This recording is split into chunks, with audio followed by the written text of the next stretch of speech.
get you, Mrs. Caldwell? Oh, I'm just having a ponder. And why not? Well, you see, I'm planning something special for Randall's dinner. Oh, what? Well, I don't know. That's why I'm having to ponder. Is there any of that stuff left over from from your mum's sale? Well, I have got a load of murderous thoughts. I think we've still got some tins of clam juice. Oh, yes, how about a nice tin of clam juice? Oh, what's clam juice when it's at home? Well, it's, you know, it's juices of the clams. Haven't you seen that advert on the telly? I'm only here for the clam juice. Well, it's shellfish, Mrs. Caldwell. A bit like oysters, only it makes a lovely soup. Clam chowder. Oh, that's what they're always eating on American films, isn't it? I never knew what it meant. Well, I bet Handel's noshed a few clam chowders in his time. How much are you asking for them? One and nine, aren't you? That's giving them away. Oh, well, I wouldn't want you to give it away, Irma. I'd much rather pay, a shilling. Oh, I don't think we could drop it to a shilling, could we? Do you mind if I say something, speaking as a customer? When you go to buy, use your eyes and not your ears. That's a bit of a mind-bender, Mrs. Caldwell. What does it mean? Well, it means that you've got a counter full of clam juice and I've got a shilling in my purse.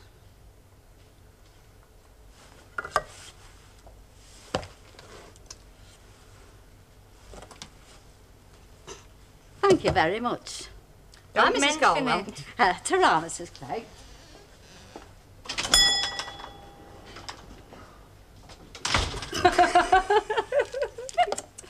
Well, I say one thing. You've got to hand it to her. I'll say another, we just did.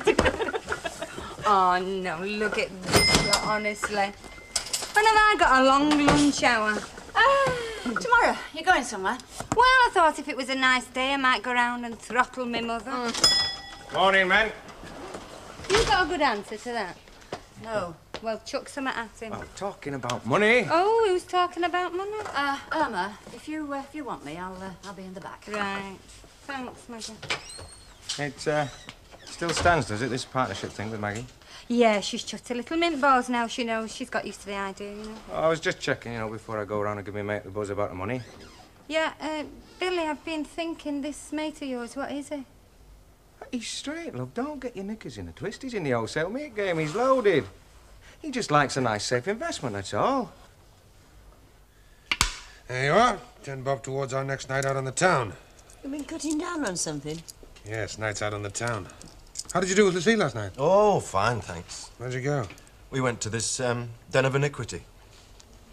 Den of iniquity? Yeah. Well, it keeps them off the streets, doesn't No, it? it's a disco place in Manchester. You know we ought to try these discotheques, love. We don't know what we're missing. I'll tell you what we're missing. Slowly going deaf in a dark cellar. You know we are at an awkward age. Too old for discotheques and too young for bingo. I must go, love. Bye. See you later, Mark. Yeah, then. Have a good day. You know, I think I'd have been going to discotheques once upon a time. Gene Krupa now, he could make a right din in his time. Who? Gene Krupa... he was a drummer. Sort of went out with ration books. Woody Herman, Bob Crosby, and Elsie stopped waffling on. And did you have a good time with Lucille last night? No, not really. Well, you just told your dad you did. Well, he was rushing out. I didn't want to go into it. Not that there's anything to go into. I see. Well, what happened? Well, nothing actually happened. Or did you have words then? No. We just didn't get on, we didn't gel. Ah, I see.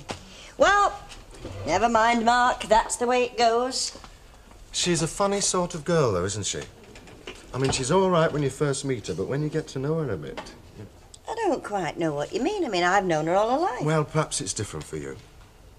Well, I don't know, Mark. How do you feel? I mean, what is all this about when you get to know her? Well, she strikes me she's the sort of girl that would say things behind your back. Things which aren't necessarily true. I don't know, it's just a feeling. Dare I ask for another cup of tea? 7 bottles of whiskey, bracket, scotch, close bracket. 1, 2, 3, 4. About 4.5 bottles. I'm afraid, Mrs. Turpin, that a stock count is a precise science and not open to conjecture. Either we have 4.5 bottles of scotch, or we don't have 4.5 bottles of scotch. We have about 4.5 bottles of scotch, Mrs. Walker, which may be denoted on the stock sheet as 4.5 bottles, brackets, approximately, close brackets. You know, Billy dear, you should try a gargle for that throat of yours last thing before retiring and first thing on rising in the morning. Now, where was I? Oh, yes. Mrs. Turpin was teaching me something about stock-taking, which I must have overlooked in my brief 30 years in the licensing trade. Are you away, love? Yes. Have a good night out on the towels, then. Oh, like forget it.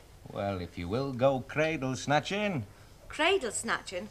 That flaming object. By object, you don't mean Mark, do you? Yes.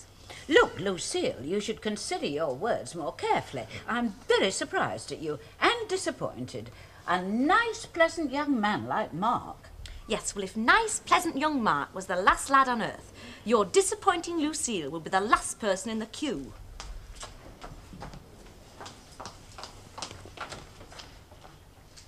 That girl would tax the patience of a saint. She certainly taxes mine. Why, because you didn't take to the lad? Because I happen to have been instrumental in getting Mark to take her out. Well, she's been out with another of the other sort, and don't ask me what I mean by that, Billy. Well, what sort is Mark exactly? A far more desirable companion than most of the others. And how do you arrive at that, seeing as how Lucille's the only one that's been out with him? It is arrived at by observing behaviour and appearance. And a certain flair I have for assessing character.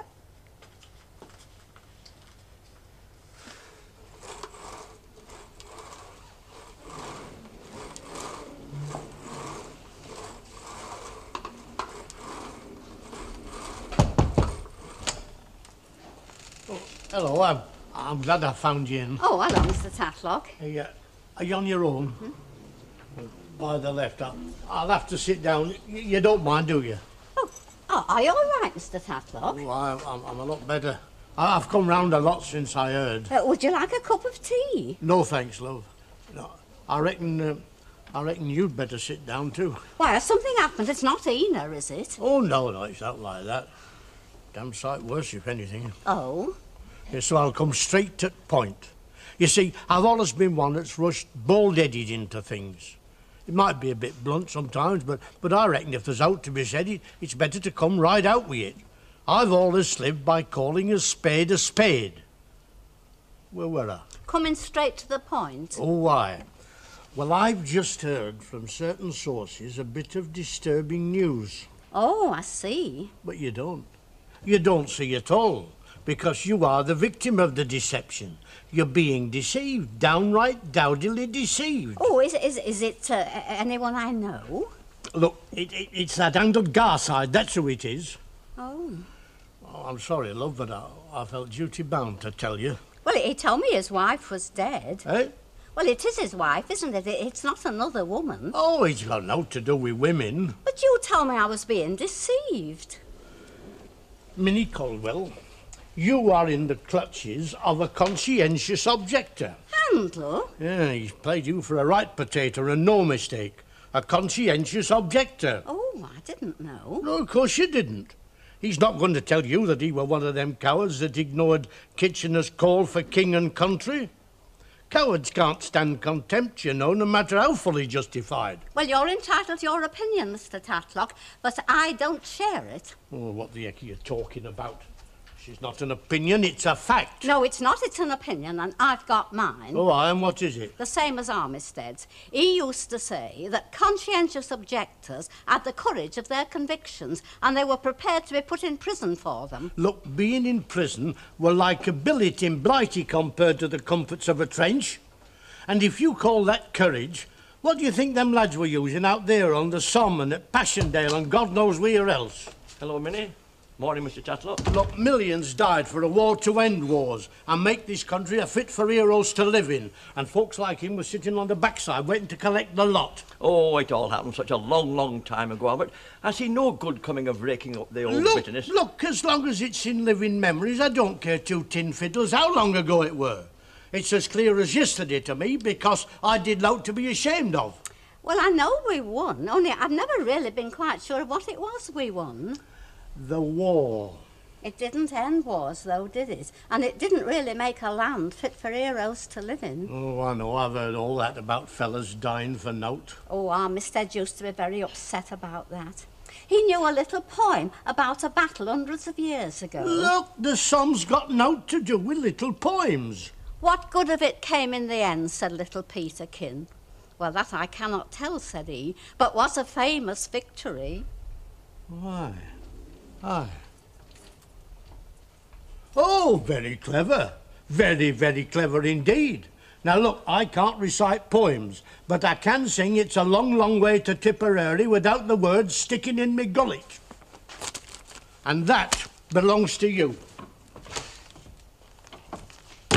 He came to tell me you were a conscientious objector. Yes, I believe I did mention it. It must be getting on for 60 years ago. Oh, well, don't dwell on it. Mr. Tatlock's been living on his war years ever since I can remember. It's just as if he'd never known anything else. He does, doesn't he? Huh. I've been awarded another white feather. By the heck. I'll have the set in a bit. Well, give that to me. And now you shoo off and don't come back until 1 o'clock. I've got a surprise for you. What sort of surprise? 1 o'clock. Right. Do you think you can squeeze another cup of tea out of that pot? Well, what do you make of it? Not much, apart from the fact that they don't seem to take a shine for one another. Well, Lucille's exact word were, "He's horrible," and I can't tell you the wealth of feeling she put into that. Oh, well, that doesn't sound to me much of an ordinary girl of her age would say. Grief without tears, that's what they say, isn't it? I don't know, Mrs. Sharples. I wish I did. Well, I didn't think for 1 second that it would take Ina Sharples to tell how satanic it was about that sort of thing. Well, it's the old rigmarole that's got me bothered. I think it's got something to do with Mark hinting that Lucille might talk behind his back. I'm baffled. And biased. What do you mean? All you've said so far seems to support everything Lucille said. You mean you're on Mark's side? Oh, it's a Roland for an Oliver, lass. It's a what, huh? 6 of one and half a dozen of the other. No, the interesting thing that comes out of this is you're siding with Lucille, and that's worth a bit of thought. Sorry. It's not a riddle, Marie, love, it's just a theory. Oh, well, at least it's somewhat. All I come out with are blanks. Well, let's just say, for argument's sake, that you're not exactly pleased with the young lad's, what shall we call it, presence, intrusion? Oh, I don't think so, Mrs. Sharples. All right. Is it possible that you resent his coming? I don't mean deliberately, but whether you want to or not. You mean subconsciously? That's it. I knew there was a fancy word for it. Well, you mean, as far as Mark's concerned, I want him to be in the wrong. Oh, if ifs and ands were pots and pans, just let's say it's possible.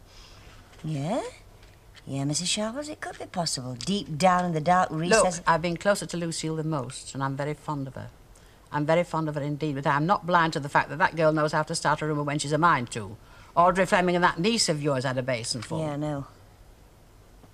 Well... Well, that's where you say, thanks very much, Mrs. Sharples, you've been very helpful. Thanks very much, Mrs. Sharples, you've been very helpful. And I say, well, that's what we're here for, isn't it? Yeah. I can't help feeling there's more to it than that, though. I'm sure it's not all my subconscious. You know, underneath... I'm sorry, I'm starting all over again, aren't I? And we'd still reach the same conclusion. All right. Hello.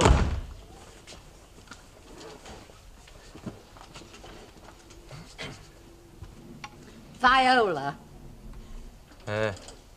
No, I think the word you want is voila, love. Oh, sorry. Voila. Well, looks good. Smells good, and by golly, what the hell is it? Oh, well, Handel knows what it is, don't you, Handel? Oh, yes, I know what that is. Let's just see if Billy knows. Well, it looks a bit too thick to drink, a bit too thin to chew. Hey, it's not quick-setting semolina, is it? It's clam chowder. There you are, clam chowder. Well, Handel, I've had a lot of clam chowders, won't you? Oh, a fair smattering, Minnie, a fair smattering. Well, I did it as a surprise for you. Oh, you shouldn't have gone to all that trouble. Is this the first time you've knocked one of these up, Min? Yes. Well, come on then, Handel. If it's got our number on it, it's a great way to go.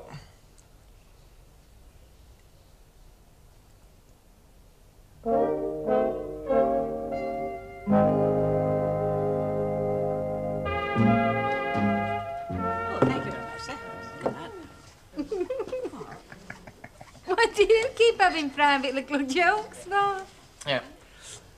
I've just had a great meal at Min's. Clam chowder a la Caldwell. It must have set her back a bomb. You'd be surprised. Are you fit? As a butcher's dog, a lady dog. Oh, sup up and we'll go.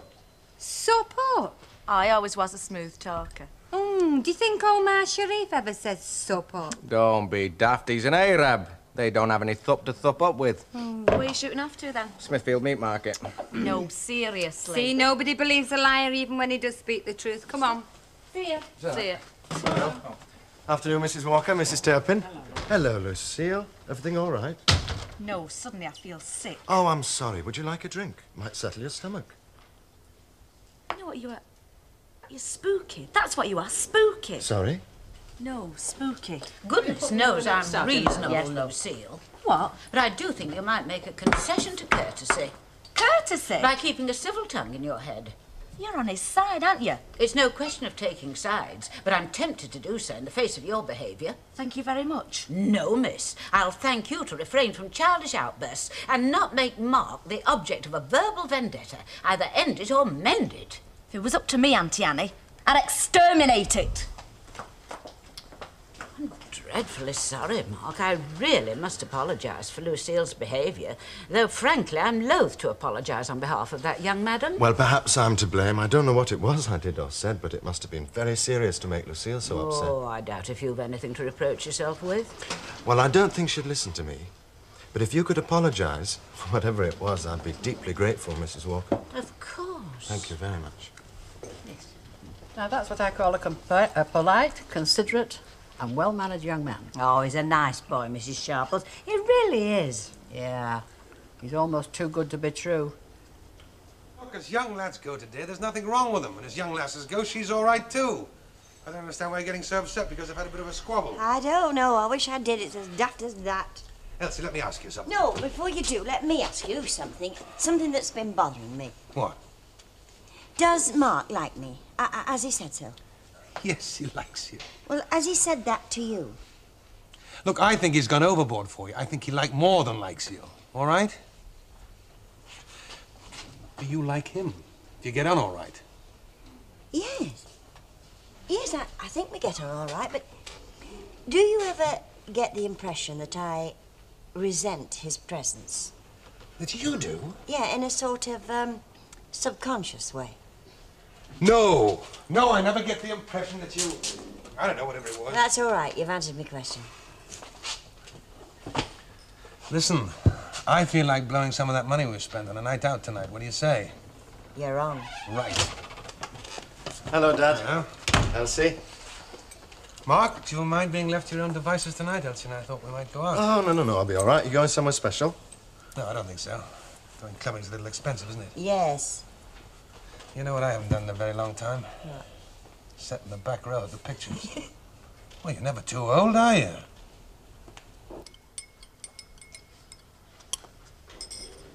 Oh, the soda bike will start to work in a second or two.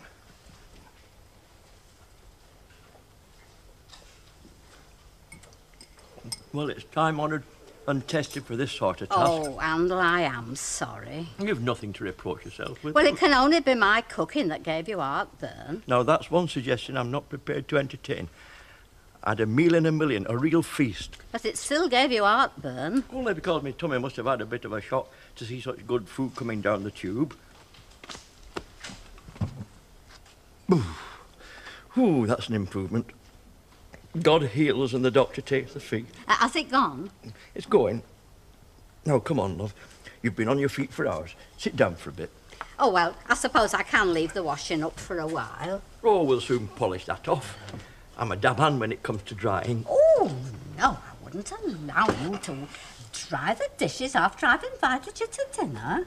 You know, Minnie, you're one of the grandest persons I've ever known.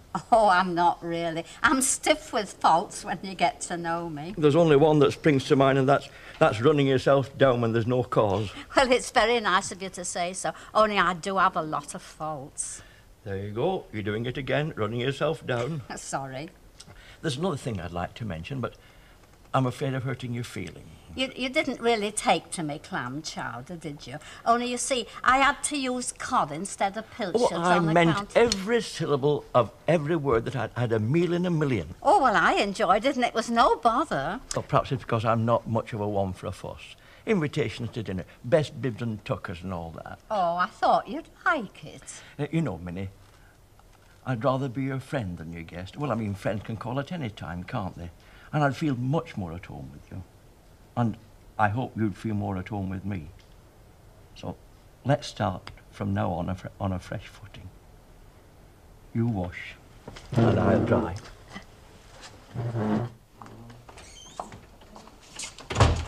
Well, how'd you make out? Just call me partner. You got the money then from Mr. what's his name? Bill Sweeney. We're all barring a few formalities. And there should be enough to pay off Dave Smith and all. Well, we're proper partners then. Just put it there. Well, I think we ought to have a drink on it.